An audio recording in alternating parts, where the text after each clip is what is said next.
Attention!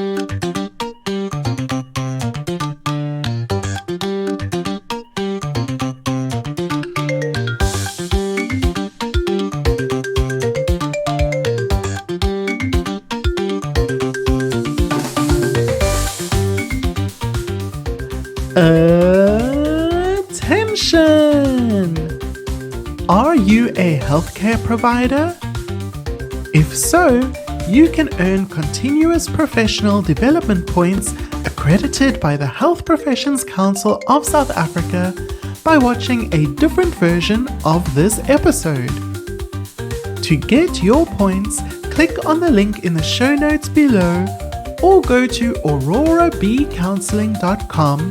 That's AURORABCOUNSELLING.com and search for Social Justice in Psychology.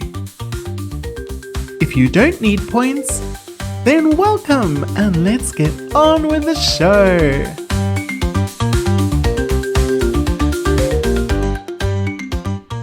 Hello and welcome to Intersectional Psychology, the podcast that explores psychology's role in promoting social justice. I'm your host, Aurora Brown. I'm a registered counsellor in Cape Town, South Africa. I'm glad you're here. How in the world are you? I would love to hear if you have any thoughts on this or the previous episode, or if there are any particular questions or topics you'd like me to cover on the podcast in future. This is our second episode of the Dissecting Intersectional Psychology series, and today we are going to talk about social justice in psychology. So let's start with a question. Why does the concept of social justice in psychology seem so random or evolutionary, but so necessary? Well, some might argue that it's because humanity's flaws are on full display right now. Globally, locally, perhaps even in our personal relationships. But I'll let you in on a little secret. The rising opposition to equity and equality, it's not a reason to retreat. It's our megaphone. Right-wing governments pandering to extremist fringes. That's not because those groups are smarter or more numerous. It's because they're loud, disruptive, and often unapologetically insistent. So what is stopping us from using our own voices to advocate for fairness and dignity? Nothing. Nada. Akukonto. I'm not advocating for violence, that's their style, but disruption, empathy, and well-organized advocacy? Now we're talking. So today we're unpacking the critical role that social justice plays in mental health and in psychology. Why? Because, as the late Maya Angelou said, do your best until you know better. And then, when you know better, do better. And psychology, our flawed, beautiful discipline, knows better. It's a field where science meets humanity, where listening can transform lives, and where addressing inequality isn't optional, it's ethical. Social justice isn't just a buzzword for social media warriors. It's a belief, a conviction, that everyone deserves equal opportunities and fair distribution of societal benefits. Al-Madani and Post in 2023 defined advocacy as systemic change work. It's about speaking truth to power while understanding how trauma-informed care and cultural humility shape our attitudes to advocacy. It's self-awareness in action. Mallinckrodt and colleagues in 2014 beautifully framed social justice as ensuring full and equal participation for all groups, shaped by their needs. It's about making sure that everyone has access to safety, resources, and opportunities to thrive, physical and psychological safety included. It sounds like common sense, right? And yet, inequity remains baked into our systems. Andrews and colleagues in 2023 gave us what I like to call the Justice League of Social Justice. Different types of justice working together to save the world. Firstly, we have distributive justice. It's not about giving everyone the same size slice of the pie. It's about giving everyone a slice of the size that they need, making sure those who are starving get enough pie to survive and thrive. Remember our little image of people standing on boxes in the previous episode. Secondly, we have procedural justice. Decisions must be fair, transparent, and inclusive. No backroom deals, no silenced voices. Thirdly, participatory justice. Those most affected by oppression must be the loudest voices in the room when it comes to decisions that affect them. And fourthly, epistemic justice. We need to recognize the expertise that comes from lived experience of those who've lived through oppression. Lived experience isn't just valid, it's invaluable. So these definitions give us the roadmap, but the destination? That requires advocacy and action. So pretending systemic oppression doesn't exist is out of the question. Instead, we need to address it head on. Together, there's power in collective action. As Kojan and Bluestein reminded us in 2018, it's not enough to study these concepts in ivory towers.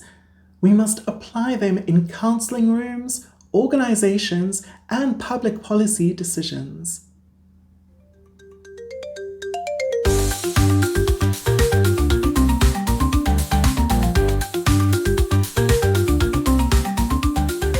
Why psychology and social justice are BFFs, and it's time we act like it.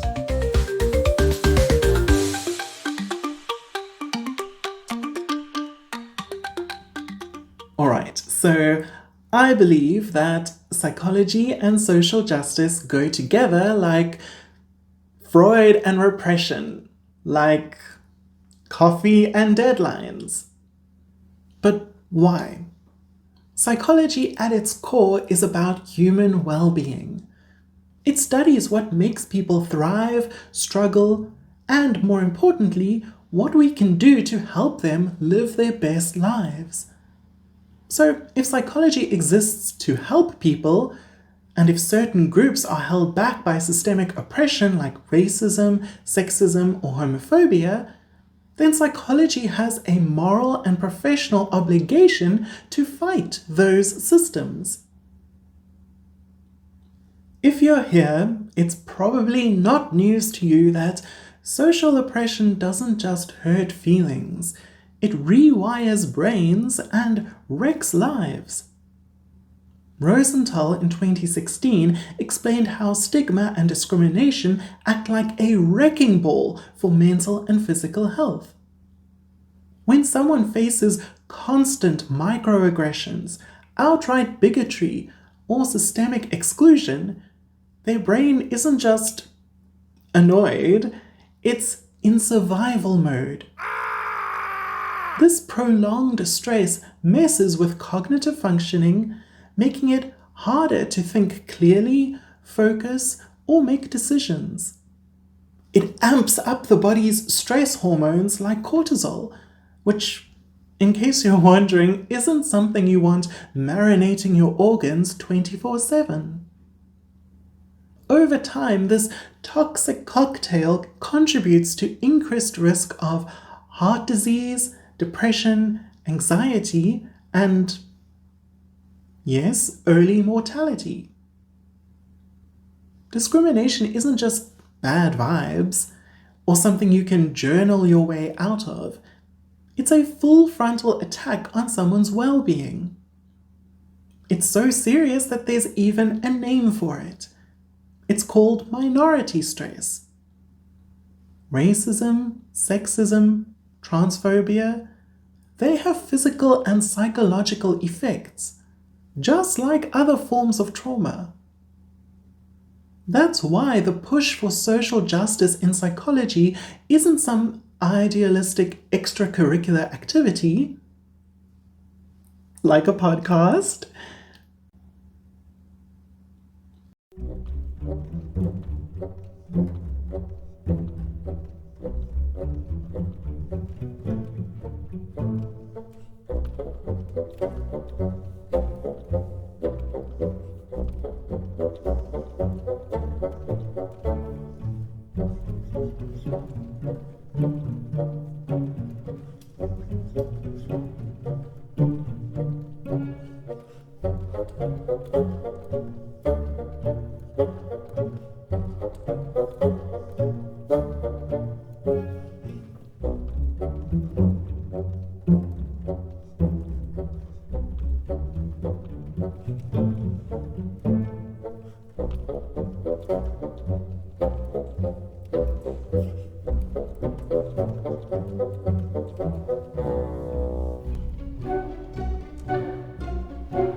Honey, what are we even doing?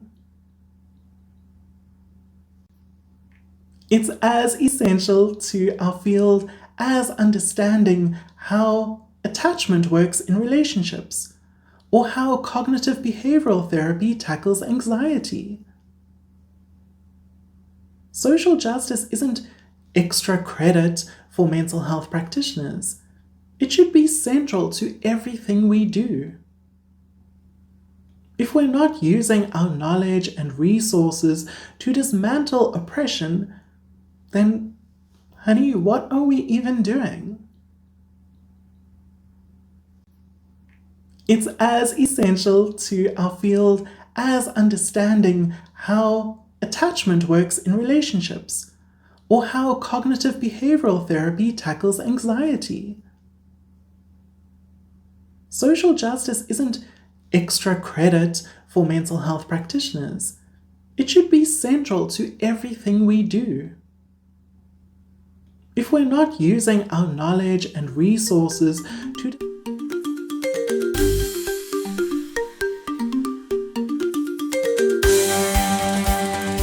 barriers to advocacy. Why good intentions aren't enough.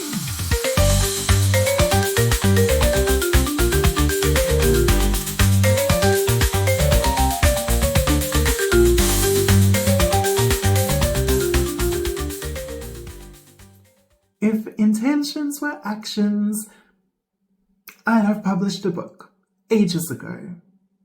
But good intentions aren't enough, especially in advocacy work. Social justice advocacy sounds great in theory, but in practice, it's hard work and it comes with real barriers. Burns and Christensen in 2020 identified one major problem. Even though students in psychology want more social justice training, the field isn't giving it to them. Programs are still stuck in outdated curricula, treating advocacy as an afterthought instead of a critical skill. Here in South Africa, more and more universities are making some form of critical, decolonial, or liberatory psychology a required module for psychology curricula. But it remains a largely theoretical module, and it is left up to the students if and how they are going to bring it into their practice. And then there's the fear factor. Calvez and Cummings described this in their 2022 research on decolonizing psychology. Mental health practitioners hesitate to engage in advocacy because they're afraid of making mistakes, of offending people, or, heaven forfend, having their privilege challenged. Let's call this what this is: discomfort. And discomfort isn't fatal. Ignoring oppression is far more dangerous than confronting a bit of awkwardness. So what can we do? Firstly, look at training programs. Advocacy needs to be woven into the fabric of psychology training. This isn't optional, it's an ethical imperative. Are you discussing advocacy with the colleagues in your practice or in your supervision groups? If you have a journal club, are you bringing articles related to social justice and advocacy to be discussed? Secondly, self-reflection. Abraham and colleagues in 2022 emphasized the importance of self-awareness and privilege checking in therapeutic practice. It's uncomfortable, sure. But when has growth ever been comfortable? That's why they literally call it growing pains.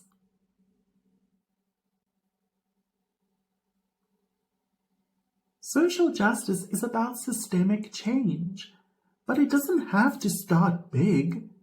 No one can tackle every big issue. Just start with a real challenge that one of your clients is facing. Advocate for your client, and you'll soon see that their challenge is more widespread than you supposed. If you make a difference to one client, that's already a win. And if you manage to make a difference at a systems level, even if it's just for a small group of people, you might prevent someone like your client getting to the level of crisis that brought your client to counselling in the first place.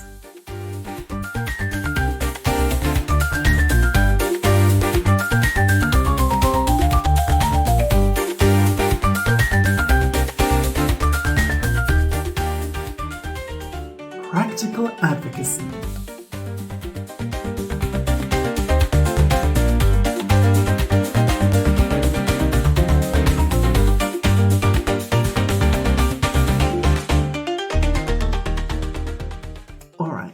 We've covered the theory. Now let's roll up our sleeves and talk about what this looks like in real life. Advocacy isn't just for marches or political rallies. It's deeply embedded in the day-to-day work of psychology professionals. Kozan and Bluestein identified 3 levels of advocacy in 2018, and each plays a crucial role. Firstly, individual level advocacy. This is what happens in counseling rooms. It's connecting marginalized clients with resources, using culturally adapted interventions, and crafting treatment plans that acknowledge the impact of systemic oppression.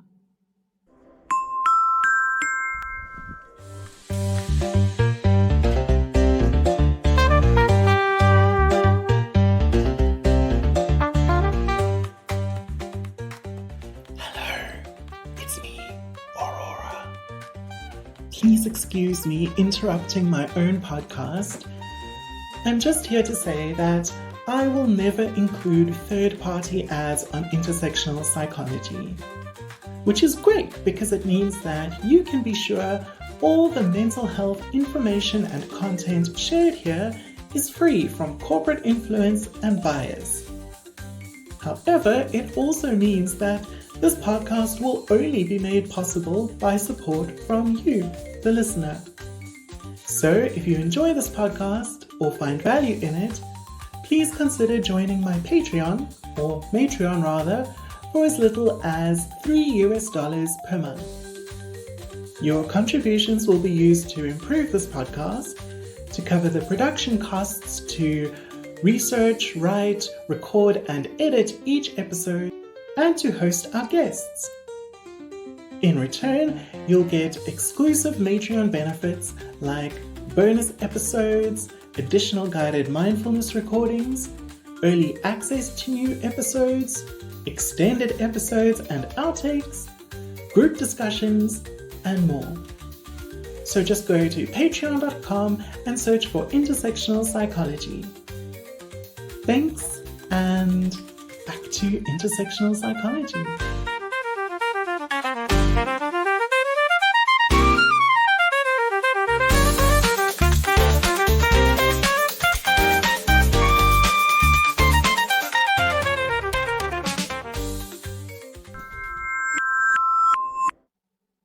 Speaking of culturally adapted interventions, I heard a story during my training about a young black boy who was given an IQ test in South Africa many decades ago. And he really struggled to answer the questions because the context for them was so outside his frame of reference. For example, one question was, do you drink your tea out of a cup or a mug? And he had no idea how to answer that because he'd only ever drunk his tea out of a tin can. And so he scored very low on the IQ test. But many decades later, he became a university professor at Oxford.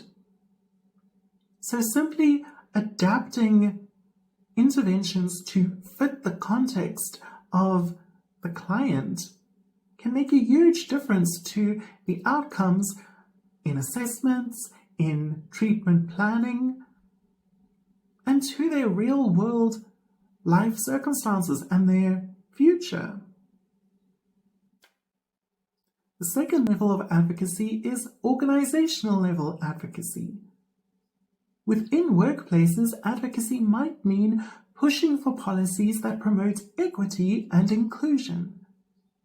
How diverse is your practice? How many practitioners of color do you have? How many queer professionals are there? Do you have any counselors with disabilities? When clients come in and see someone like themselves, or even someone outside of the norm, they're immediately going to feel that your practice is a safer place for them. Of course, they're going to feel more comfortable to be themselves and to talk about these issues. And you haven't even done any work yet. But Organizational level advocacy also means speaking up when you see microaggressions or systemic bias playing out. Does your receptionist hide her bag or her phone when certain clients come in? What message is that sending to them if they see it? Do you turn on the air conditioning in your office out of habit? Are you being aware of the environmental impact that your practice is having? Because the climate also impacts our clients and their futures and their children's futures. Third is community level advocacy. This is the big picture stuff. Partnering with community organizers, advocating for public policies that address inequity, and amplifying marginalized voices in every way possible. Share persons of color on social media. What this looks like in counseling practice was described by Lee and colleagues in 2022. They proposed a model for broaching and bridging in cross-cultural psychotherapy, which emphasizes the therapist's role in addressing cultural factors and systemic oppression to enhance therapeutic outcomes. Broaching involves the therapist's intentional understanding of cultural aspects and systemic oppression, as well as deliberate efforts to discuss these with clients. It's both a skill and a stance, reflecting cultural competence and humility. Broaching is not just about addressing cultural topics when clients bring them up. It's also about proactively introducing these topics to ensure that cultural and structural factors are integrated into the therapy process.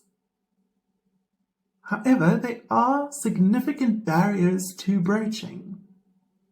Therapists may experience emotional discomfort, such as fear of offending their clients or anxiety about discussing sensitive topics like race and culture.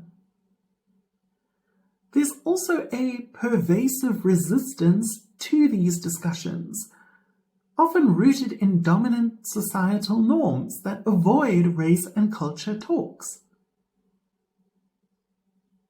Additionally, many counselors lack training in the micro skills needed to broach effectively, knowing when and how to bring up cultural topics in a way that feels natural and respectful.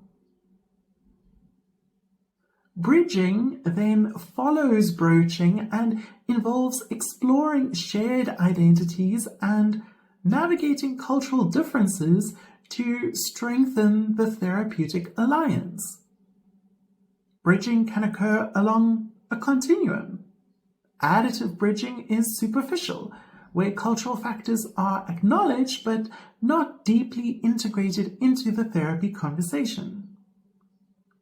Integrating bridging involves explicitly connecting cultural factors to the client's experiences and the counseling process. Infusing bridging goes even further, weaving cultural aspects throughout the entire session and deepening the client's understanding of how systemic oppression and cultural identity impact their life.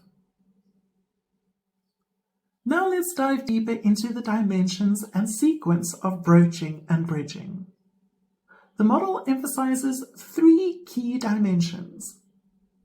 Firstly, the counselor's positionality. This involves the counselor reflecting on their own sociocultural locations, values, and biases. It's crucial for counselors to understand how their background and identity might influence the counseling process. Secondly, the counseling relationship. This dimension focuses on the power dynamics and cultural differences between the counselor and the client. Acknowledging these dynamics openly can help build trust and create a safer space for the client. Thirdly, client's cultural experiences.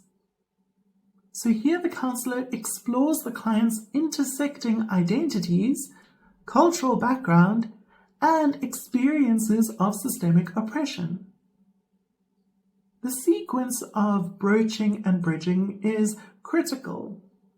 Lee and colleagues recommend starting with the therapist's positionality.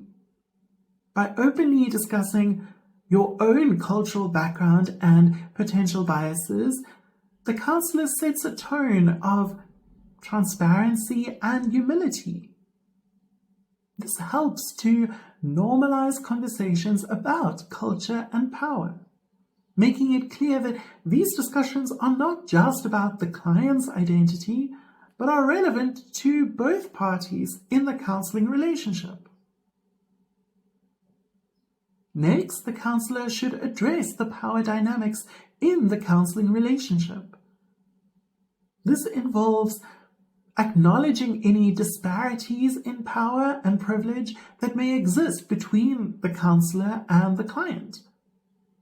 For example, I, as a counselor, might say, as a white counselor, I recognize that my experiences and privileges may differ from yours, and I want to be mindful of how that might impact our work together.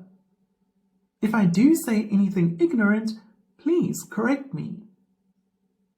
And this is difficult for healthcare providers, especially doctors and psychologists, because they are so used to being the experts in the room. And this is all about recognizing that we are not the experts about every client's culture or lived experience or frame of reference.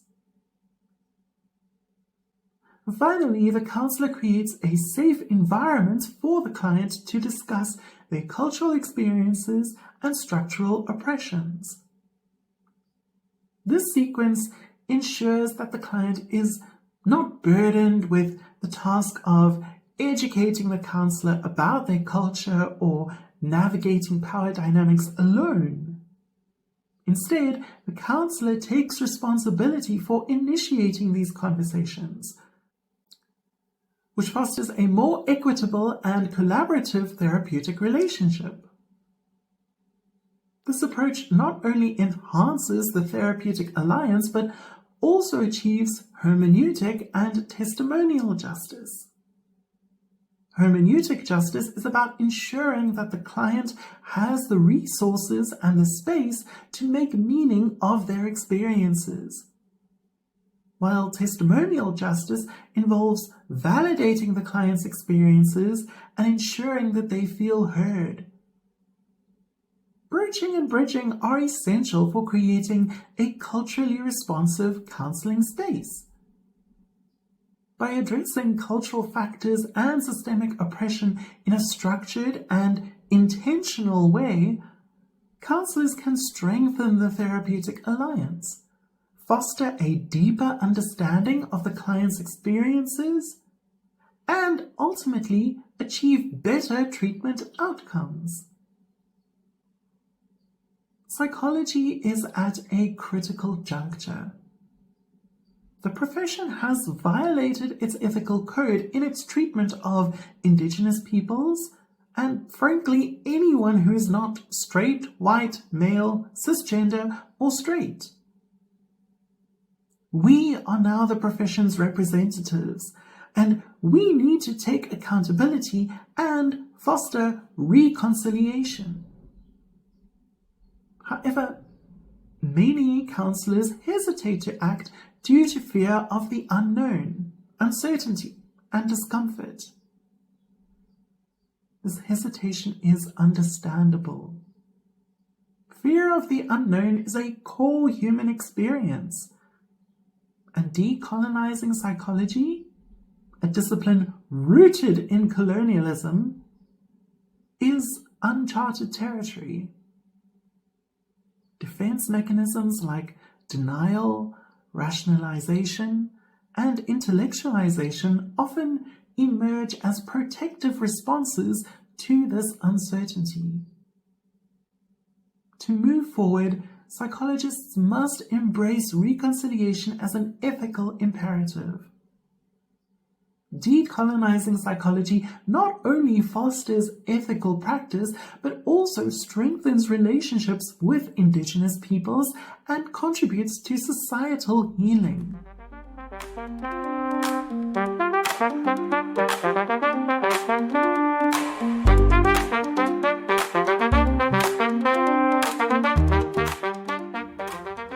Challenges and risks.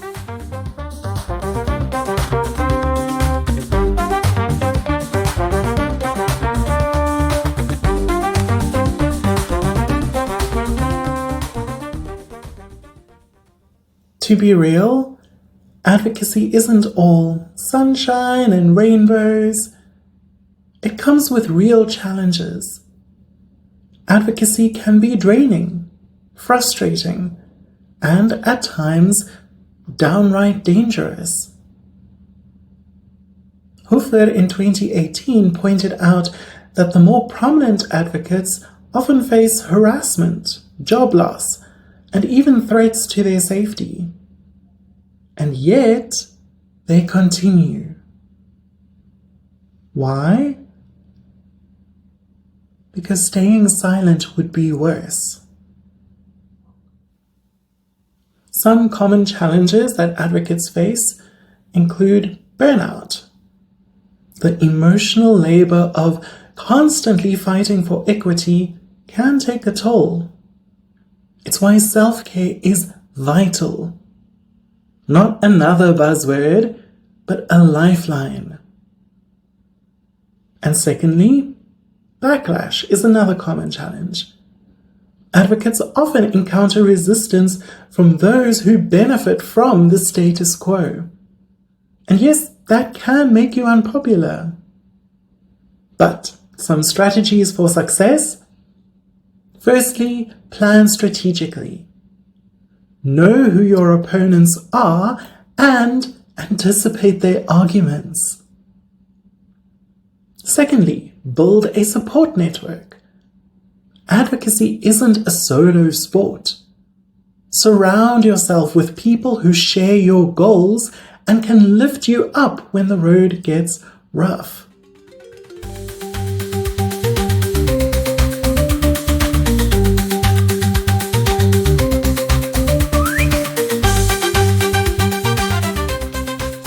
Call to action.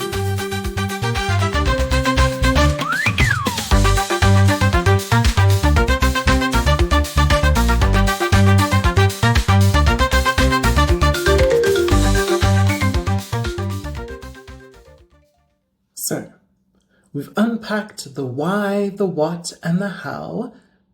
Now the only question left is, when do we start? The answer? Right now. If you're a psychologist, a registered counselor, a mental health professional, or just a concerned human being, there is a role for you in this fight. Advocacy doesn't have to be grandiose, and not everyone has to be on the front lines. We need medics in the tent as well. It can start with a conversation, a challenge to an unjust policy, or a willingness to listen and learn. Some concrete actions that you can take: reflect on your own biases and privileges. Be honest with yourself. We all have internalized biases. It's the way we were raised. There's nothing to be ashamed of unless we don't address them. Join organizations that focus on equity and justice in mental health. There is more safety and support in numbers. Push for systemic change in your professional circles.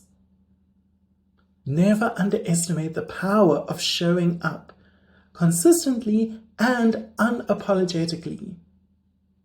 As Angela Davis says, I am no longer accepting the things I cannot change. I am changing the things I cannot accept. Let's roll up our sleeves and get to work. Thank you for being here. If you have any questions or comments about this episode or the podcast in general, please send them in. Next week, we're going to be looking at very practical ways of advocating for social justice and how that fits into our scope of practice as mental health practitioners. And if you're just a concerned citizen, we are also going to look at some of the guidelines around organizing and protesting. So please rate and review Intersectional Psychology 5 stars in your podcast app. And you can also join the deeper discussion on Patreon. Look after yourself. I'll speak to you soon. Thank you for listening to Intersectional Psychology. Please follow or subscribe to the podcast to get every episode. If you enjoyed this episode, please rate and review Intersectional Psychology in your preferred app. It really helps other people find the podcast. This episode of Intersectional Psychology was researched, written, recorded, and edited by me, Aurora Brown.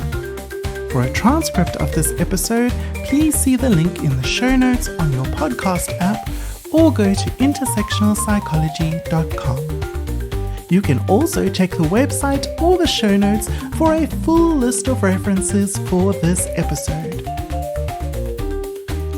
A video of this episode with closed captions is available on youtube.com/@intersectionalpsychology. To support this podcast and get access to bonus content, including additional episodes and interviews, as well as more guided mindfulness sessions, please go to patreon.com/intersectionalpsychology. You can also chat with me on Blue Sky at intersectpsy.bsky.social and Instagram, Facebook, or TikTok at Intersectional Psychology, but mostly Blue Sky. Aurora Brown and Intersectional Psychology are committed to the Sight Black Women Praxis. All episodes of Intersectional Psychology are for educational purposes only and are not intended to be a substitute for professional mental health advice, diagnosis, or treatment. I, Aurora Brown, am not able to answer specific questions about individual situations. Always seek the advice of your health provider with any questions you may have regarding a mental health condition. Never disregard professional medical advice or delay in seeking it because of something you have heard or seen on this podcast. If you think you need immediate assistance, please call your local emergency number or any mental health crisis hotline. Everyone deserves good mental health.